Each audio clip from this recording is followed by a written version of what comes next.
Hello, friends. This is Hari Gopal Sharma in front of you. And in my last video, we learned about internet basics, how to work internet, what terminology are used in internet, who made the internet, and etc. Now, this video is going on and based on second chapter of 10th class internet services. We are talking about internet services, what kind of services are provided by the internet. We are discussed now in this chapter. Firstly, we look on the content of this chapter. The first of all, we discuss about the introduction, and second one, information retrieval.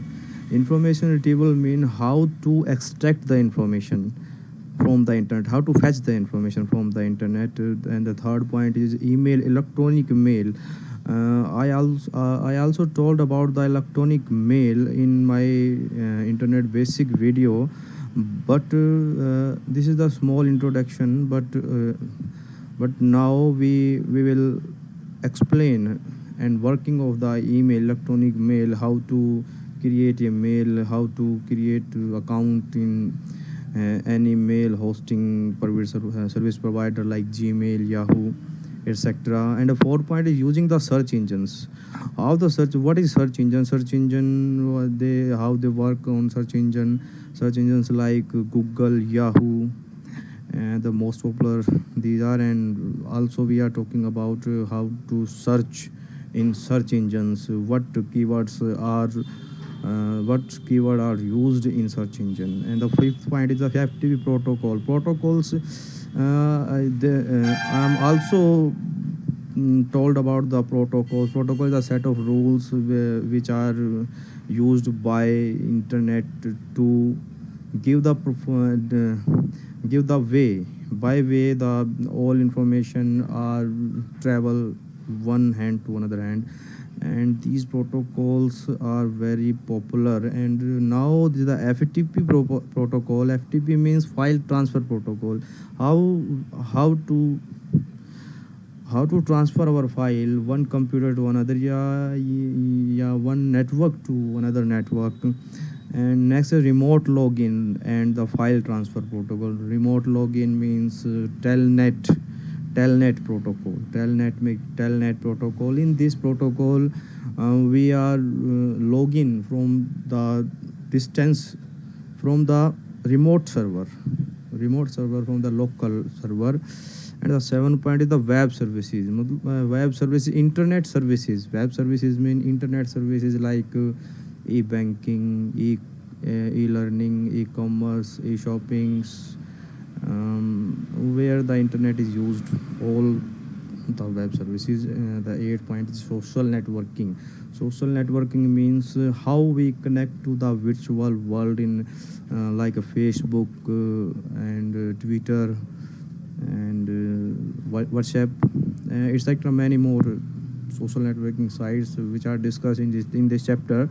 And now the last point is the mobile technology. What is the mobile technology? Which technology is better, and the comparison between the 2G, 3G, 4G, and which standards are used in these technologies, and what is the difference between the all technologies. Now we are now to going on our chapter. Help this is good for you, I think. And you should watch this video last. And please give your comments and your love, share, watch, and subscribe my channel with the hit the bell icon. Okay, now we are going to start. First of all, we look on chapter internet services and mobile technologies. Now start introduction. What are saying our introduction? So you know that internet is everybody knows about the internet is like what we can do from the internet. But do you know do people really do on the internet? Really you want to know you really want to know about people's what they do, what they are doing on internet and how they are doing. Well, the exchange message or emails, participate and discussion groups known as the news groups. Now we are explaining in Hindi because explanation in Hindi language we are easily get the points, and what in English language no problem, we are going with the English language, but I want to explain in Hindi for better understanding. So now we are going to explain in Hindi. They exchange the message और emails. इसमें हम क्या करते हैं, message या emails को exchange करते हैं, या किसी न्यूज़ ग्रुप को हम क्या कर लेते हैं, पार्टिसिपेट कर लेते हैं, उसमें अपने डिज़ायर इन्फॉर्मेशन के ऊपर, डिज़ायर टॉपिक के ऊपर हम बातचीत करते हैं. Chat with many other people across the globe. Globe का मीन होता है पूरे संसार में हम कहीं पर भी मतलब चैट कर सकते हैं बहुत सारे लोगों के साथ. Retrieve the data files. हम डाटा फाइल्स जो भी डाटा हमारे सराउंडिंग होता है, एवरी फाइल, वो फाइल चाहे आपकी टेक्स्ट है, चाहे इमेज है, ऑडियो है, वीडियो है, सारी चीज़ें क्या है, आपका डाटा है. ये डाटा फाइल रिट्रीव करवाता है and the access all sort of information, और सभी तरह की इन्फॉर्मेशन को एक्सेस करता है.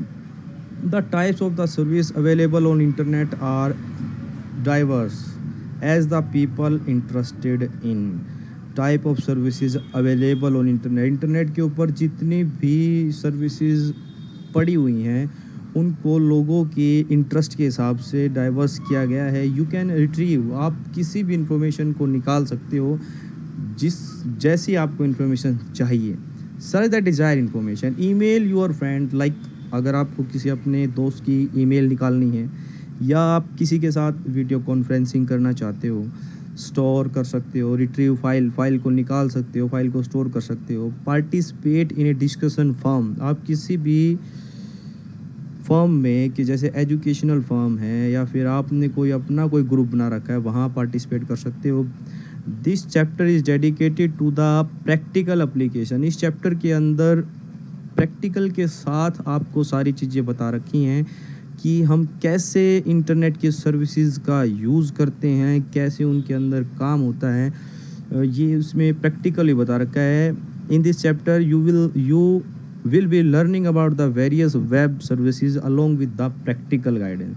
आप बहुत सारी वेब सर्विसेज के बारे में पढ़ोगे और इसमें प्रैक्टिकल गाइडलाइंस के साथ ये सारी चीज़ें बता रखी हैं कि भाई कैसे कैसे आपकी सर्विसेज होती हैं, कैसे उनका यूज़ होता है.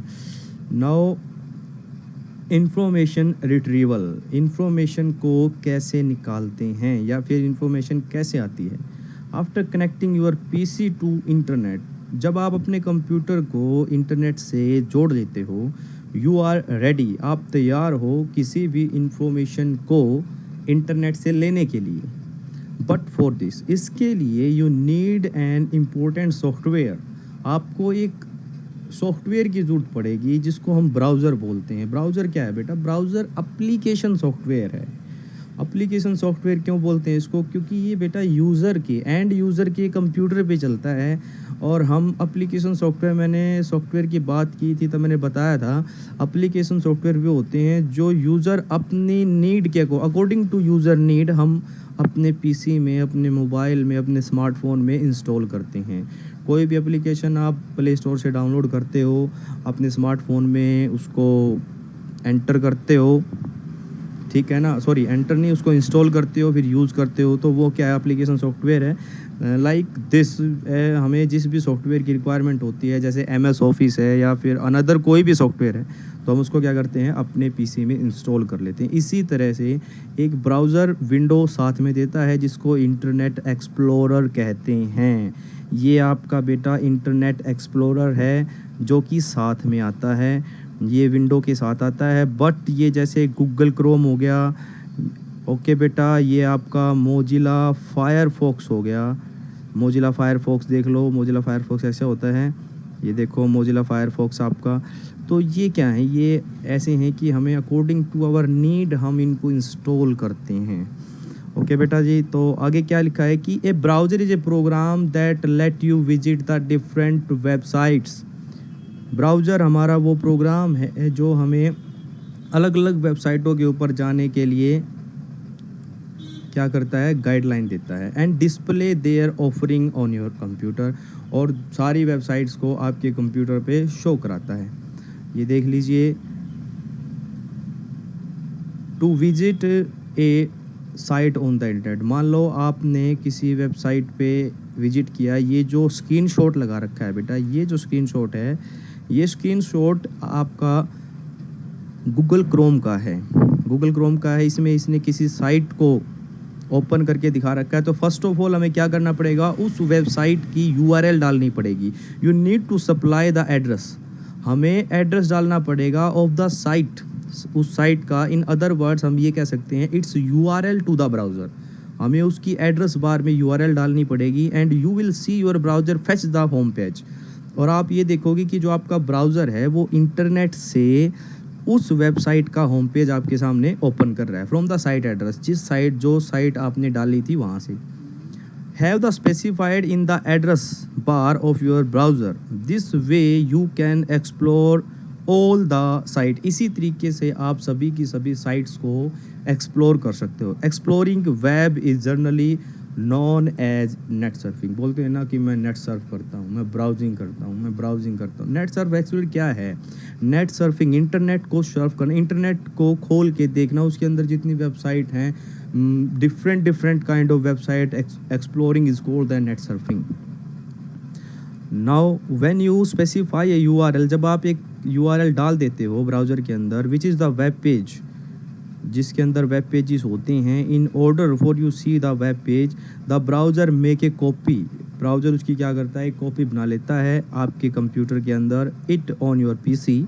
Your browser download it on your computer, so now you can what download is. Downloading क्या है, डाउनलोडिंग का मतलब है कि आप कोई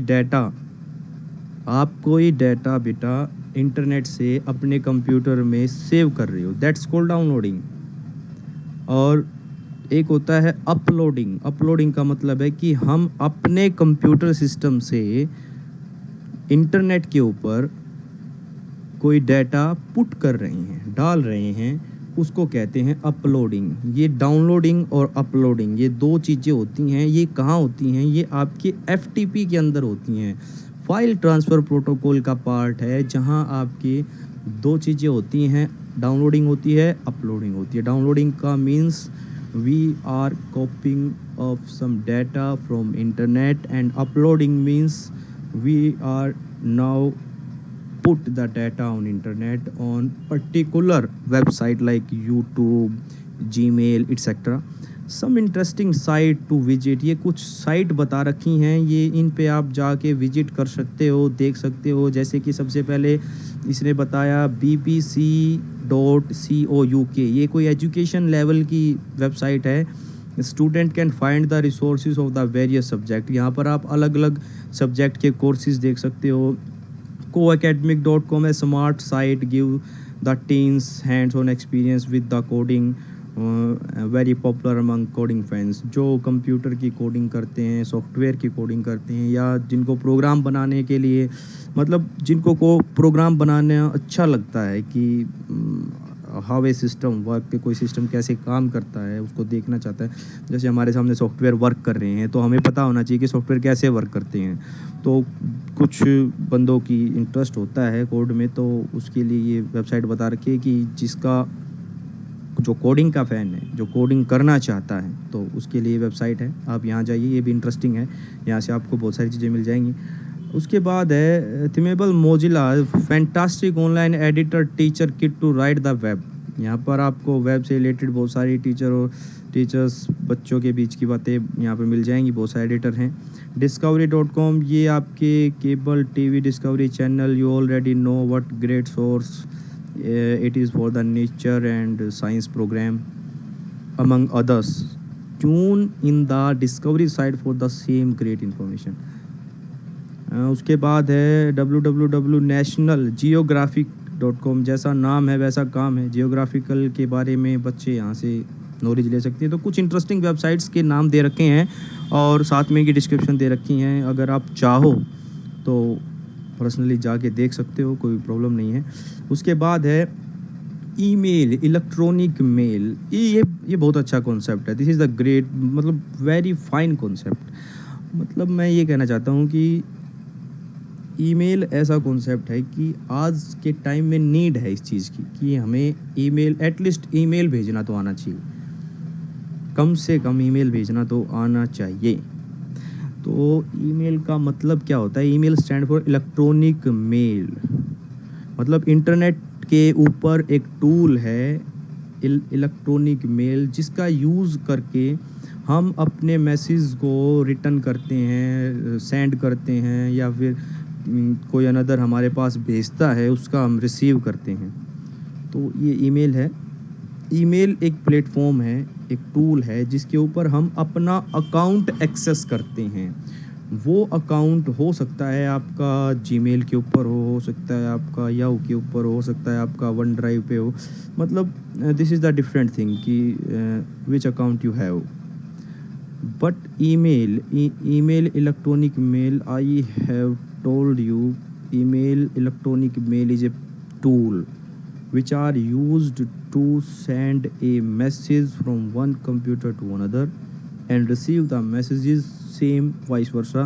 The most widely used tool on the internet is electronic mail। सबसे ज़्यादा यूज होने वाला इंटरनेट के ऊपर टूल है इलेक्ट्रॉनिक मेल, जिसको हम ईमेल बोलते हैं shortly. Email is use to send written messages between the individuals or group of individuals, often geographical separated by the large distance. Email messages are generally sent from and received by the mail server। Mail server जो मैं अभी आपको बता रहा था कि वो आपका मेल सर्वर जीमेल का भी हो सकता है, वो आपका याहू का भी हो सकता है। Once a server has received a message, जब एक बार आपका सर्वर मैसेज को रिसीव कर लेता है, direct it to the specific computer, वो उस स्पेसिफिक कंप्यूटर की तरफ डायरेक्ट करता है, इशारा करता है कि ये मेल एड्रेस आया है और ये आपको मेल उस कंप्यूटर पे भेजनी है, उस एड्रेस पे भेजनी है। टू सेंड ए ईमेल भेजने के लिए the process is reversed, a very convenient and inexpensive. मतलब अच्छा है, आसान है, कन्वीनियंट है, इनएक्सपेंसिव, खर्चा ज़्यादा नहीं है। No stationery are used, pen paper की ज़रूरत नहीं है। ट्रांसमिट द मैसेज को भेजने के लिए email has dramatically affected scientific, personal and business communication. अब ईमेल अकाउंट की बात करें तो मैंने अपनी लास्ट वीडियो में internet basics chapter number 1 from the 10th class, internet basics के अंदर मैंने आपको ईमेल अकाउंट और एड्रेस के बारे में ब्रीफ इंट्रोडक्शन दिया था। उसमें बताया था कि भाई आपका जो एड्रेस होता है, पहले यूज़र नेम होता है, फिर आपका @ यूज होता है, उसके बाद आपका होस्ट नेम यूज़ होता है। तो वो चीज़ें हम डिटेल में देख लेते हैं। Although sending and receiving the mail is extremely simple. Sending और रिसीविंग मेल बहुत ज़्यादा सिंपल है। There are the few parameters, कुछ चीज़ें हैं you must be clear about. आपको कुछ चीज़ें हैं जो आपको पक्का पता होनी चाहिए before you starting the sending and receiving a mail, किसी भी मेल को भेजने या उसको रिसीव करने के लिए। On such parameter is email address, और ये जो पैरामीटर है वो क्या है? वो ईमेल एड्रेस है। मतलब एसेंशियल है। क्या चीज़ एसेंशियल है? कि भाई हमें, हमारे पास we have a email address, we have an email address, email address होना ही चाहिए। We must we have a email address. Email address is commonly take this form. Email address हमारा इस फॉर्म में होता है जैसे कि इसने बताया। क्या बताया? User name @ host name.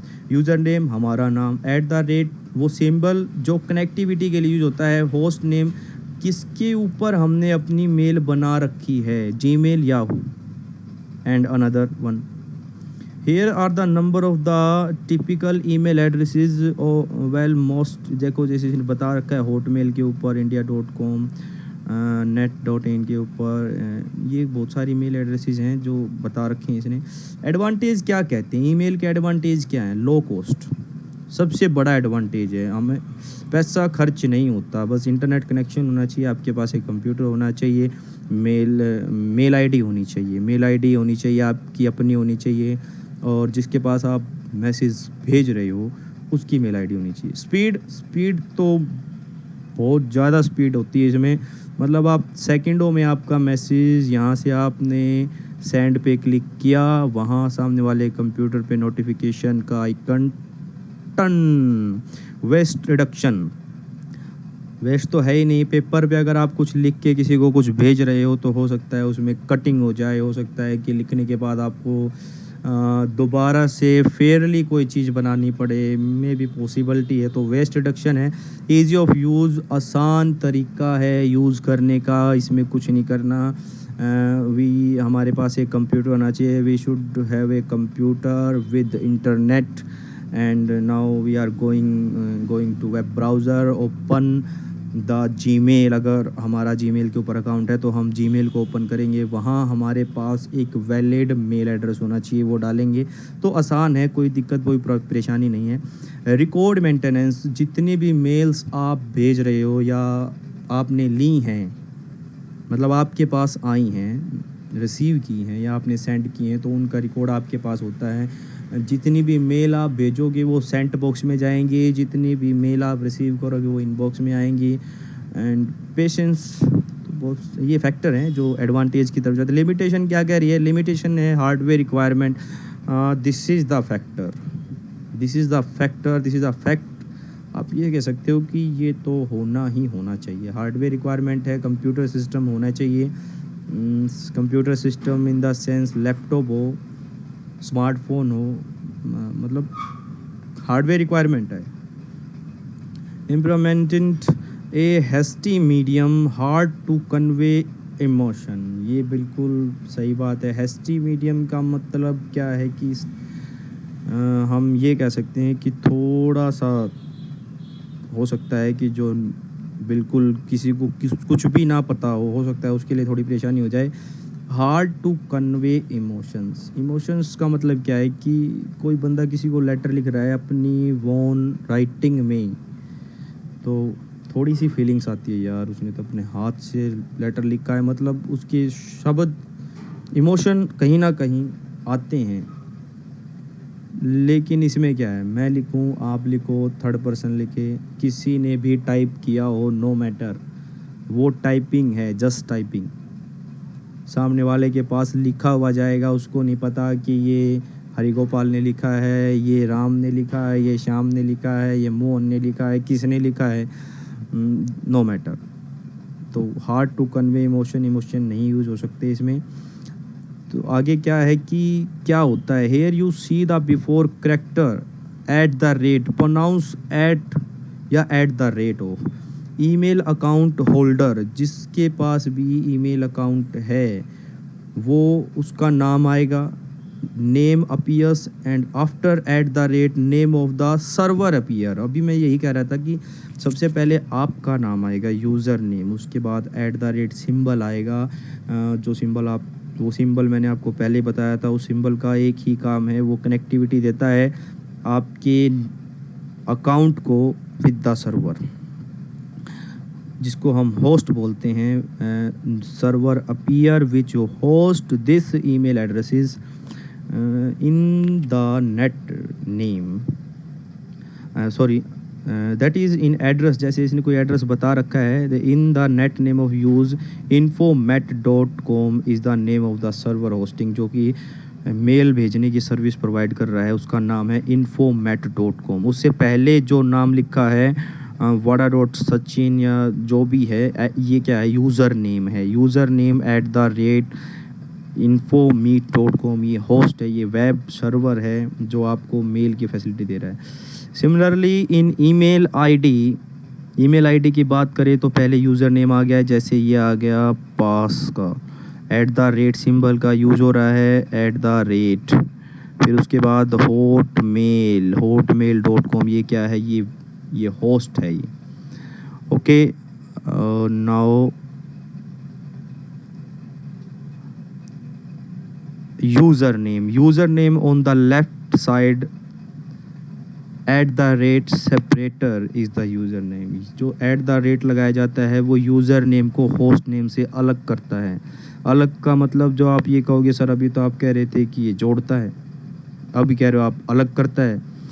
तो अलग का मतलब ये नहीं है कि भाई ये इसको उससे दूर करता है। इसका मतलब ये है कि ये आपको ये बता रहा है कि ये यूज़र नेम है, ये होस्ट नेम है, ठीक है ना। तो ये सेपरेटर का मतलब आप ये मत सोच के चलना कि ये इसको इससे अलग कर रहा है। ये सिर्फ आपको ये बता रहा है कि एक लेफ्ट हैंड साइड पे आपका यूज़र नेम है, राइट हैंड साइड पे आपका होस्ट नेम है। ये user name can not have blank, आप यूज़र नेम को खाली नहीं छोड़ सकते। डोमेन नेम होस्ट सर्वर की बात करें तो the portion of the right of the @ identify the server, ये आपके उस सर्वर को, होस्ट को आइडेंटिफाई कराएगा जिसकी आप मेल यूज़ कर रहे हो, मेल सर्विस यूज़ कर रहे हो। It is sometime also called the email server. अब ईमेल प्रीमियर क्या है? Before you starting sending and receiving email you must have an email account. ये चीज़ हम पहले डिस्कस कर चुके हैं कि हमें अगर मैसेज भेजना है, रिसीव करना है, तो हमारे पास एक मेल अकाउंट होना चाहिए। You can have either A web based online account, आपको कोई वेब बेस्ड ऑनलाइन अकाउंट होना चाहिए, email account on your ISP internet service provider like Gmail, Yahoo, many more. However, as the must be knowing that email account of ISP server is paid account and web based email account is generally free. जो आपको नहीं पता है या पता है, मैं बता देता हूँ। जो आपके इंटरनेट सर्विस प्रोवाइडर के जितने भी अकाउंट होते हैं वो पेड होते हैं, और वेब बेस्ड जो ईमेल अकाउंट बनते हैं वो जनरली हमारे फ्री होते हैं, जैसे जीमेल का अकाउंट है। और अगर हम जीमेल के ऊपर अगर शूट का यूज़ करते हैं, जीमेल शूट का यूज़ करते हैं, तो वो हमारे लिए पेड है। So here we will be discuss how you can create a free web based email account. तो हम यहाँ डिस्कस करेंगे कि हम कैसे ईमेल अकाउंट को बनाएंगे and use it for sending and receiving, और उसका अकाउंट बनाने के बाद उसको हम यूज कैसे करेंगे, सेंड कैसे करेंगे, रिसीव कैसे करेंगे। तो next, creating a web based account. तो वेब बेस्ड अकाउंट के लिए हमें सबसे पहले अपने वेब ब्राउज़र पे जाना होगा। मैं ये पढ़ नहीं रहा हूँ, वैसे आपको बता रहा हूँ, इसको मैं पढ़ के बता दूँगा इसमें क्या लिखा हुआ है, बट मैं आपको थोड़ा सा शेयर कर रहा हूँ कि how to create a web based email account. सबसे पहले हमारे पास कंप्यूटर, PC, स्मार्टफोन, लैपटॉप, कोई भी हार्डवेयर होना चाहिए जिसके ऊपर इंटरनेट चलता हो। Now we open the in any browser like Google Chrome या मोजिला फायरफॉक्स, इंटरनेट एक्सप्लोरर, कोई भी एक आपको ब्राउज़र ओपन करना है। वहाँ आपको क्या करना है, gmail.com, जैसे मान लो मैं जीमेल पे अकाउंट बना रहा हूँ तो मुझे वहाँ लिखना है www.gmail.com। उसके बाद आपके सामने एक इंटरफेस ओपन होगा जिसमें राइट हैंड साइड पे, अपर राइट हैंड साइड पे अगर आप देखोगे तो साइन अप और साइन इन या क्रिएट एन अकाउंट, ये चीज़ें आपको दिखाई देंगी। तो वो क्या होता है बेटा, साइन अप का, साइन इन का मतलब होता है कि आपके पास ऑलरेडी कोई ईमेल एड्रेस है, यूज़र नेम पासवर्ड है, आप उसको डाल के लॉगिन कर रहे हो। साइन अप का मतलब होता है you are going to create a new account. जब आप जीमेल को ओपन करोगे तो वहाँ पर आपको दिखाई देगा क्रिएट एन अकाउंट का ऑप्शन राइट हैंड साइड पे। वहाँ जैसे आप क्लिक करोगे एक फॉर्म आपके सामने खुलेगा। उस फॉर्म में first name, last name, user name जो आप यूज़र आईडी में बनाना चाहते हो, यूज़र नेम, और उसके बाद आपका जेंडर आएगा, रिकवरी मेल डालनी है, फ़ोन नंबर डालना, ये सारा फॉर्म आपको भरना है। उसके बाद लास्ट में आपसे चेक मांगेगा कि भाई ये सारी डिटेल जो भी आपने दी हैं, all detail given by you in this form is correct. तो आप वहाँ पर चेक करोगे, उसके बाद नेक्स्ट करोगे। नेक्स्ट करते ही some process will be going on and after process your mail account is ready. तो कल हम इसको वर्ड टू वर्ड पढ़ेंगे। आज के लिए इतना ही। Have a nice day. Good bye students.